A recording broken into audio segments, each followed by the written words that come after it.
So something that Zac Taylor said about this upcoming game versus the Cleveland Brownies that is not surprising is the fact that they want to win this game. Now, we've talked about many times if the Bengals do go ahead and win this game, they would go ahead and go to the 17th overall pick.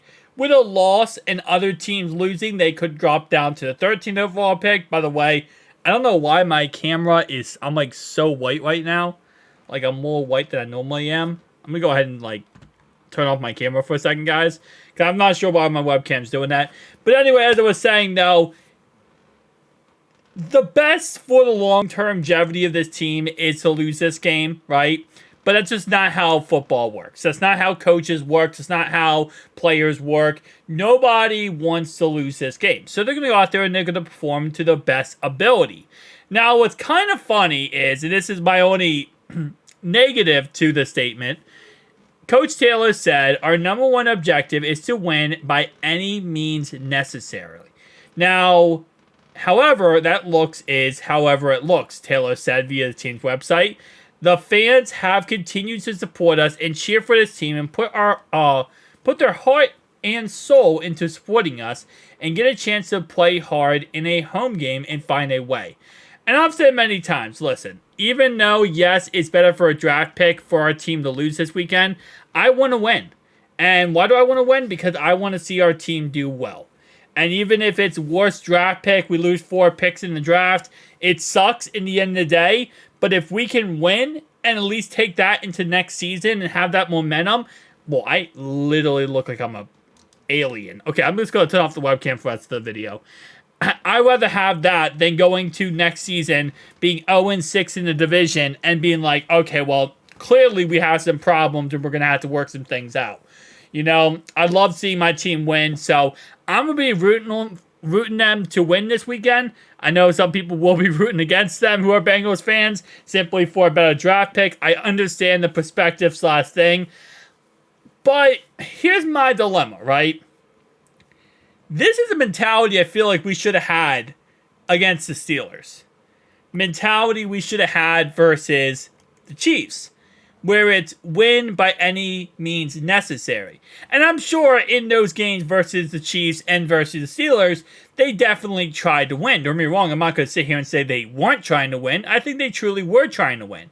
But I don't feel like we had the mentality of by any means necessary in those 2 games. I feel like those 2 games was try to win, try your best to win in that game and do everything you can to win.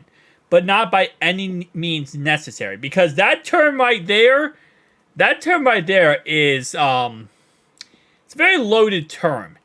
What I mean by that is that it could mean trick plays, crazy plays, you're sending in blitzes that you probably wouldn't send in normal situations. You're sending packages out there that you haven't done all year long just to try to get a free touchdown or guaranteed touchdowns. Keep in mind, we're playing their backups, right? And Cleveland has a chance here to actually do something pretty amazing. They have a chance to get a 12-win season. If they beat us on Sunday, they get 12 wins. What that means is the last time they had a 12-win season was 1986. This will be the first time since 1986 that they won 12 games in a single year. So even though they're backups are still going to try to get that done and achieve that goal. And for our side, it looks like Zac Taylor is like, hey, listen, we're going to win. We're going to try to win this game no matter what. Because I'm not sure if it's because of the fact of the 12-win season. I think it's really just the momentum factor going into the offseason. Right? You have something positive to take away from this season and be like, okay, well, at least we got it done in Cleveland, which, again, is also a divisional matchup. We'd be 1-5 in the division, not 0-6.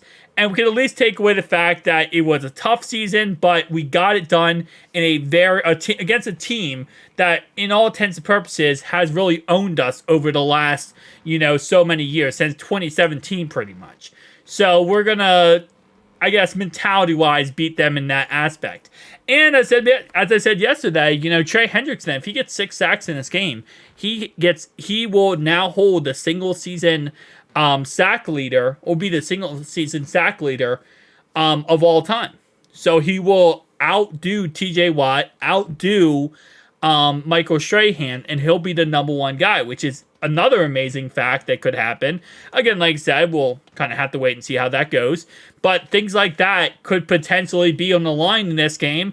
And it kind of goes into that by any means necessary, right? So I'm fully expecting to win this game. I really am. And I think the team right now, especially after coming off 2 back-to-back heart-wrenching losses to the Steelers and the Chiefs, this team is more hungry for a win than we've probably seen them in a very long time. Because, as I've said many times, after losing that Titans game the way we did, where we got blown out, we got blown to smithereens, we got destroyed, we got humiliated, we came back after that Titans game and we beat the Cardinals, the Seahawks, the Niners, the Bills. We came back and we fought hard and we played great football after that. We didn't do that versus the Chiefs.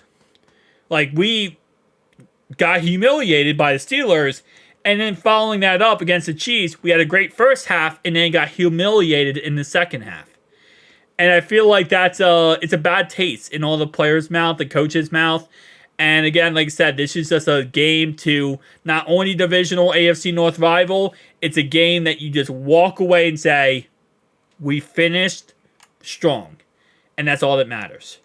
So yeah, this is almost to a point where I know it's funny to say this, but it's like a Super Bowl to a lot of these players and coaches in this game. So it's going to be a tough game. Again, we're playing their backups, so it's not like we're playing their superstars, but it's still going to be a game no matter what. It's AFC North football. You know, we played Tyler Huntley and the Ravens 2 years ago in the wild card round, and while we might want to sit here and say, like, oh yeah, you know, that was going to be an easy game going into it, we clearly understood and learned very quickly that that was not going to be an easy game throughout the game. And if it wasn't for Sam Hubbard with the fumble 6, that game could have went completely elsewhere, and we might not have found ourselves in the situation that season that we found ourselves in. So, again, like I said, sorry, not 2 years ago. That was last year. And then we obviously lost in the championship to the Chiefs. But as I was saying, though, yeah. So it's AFC North football, man. AFC North football, while I love it, I do, because it's back and forth and anything could happen. It's also very frustrating, no matter who you have in on starters. You can play all backups, you can play stars, you can play an 16 team. They're going to give you the all, and they're going to fight you in every way possible. They know us better than any other team in the NFL, especially the Cleveland Browns. They know us very, very well, and they would love to embarrass us. But I'll see you guys in the next one. Peace.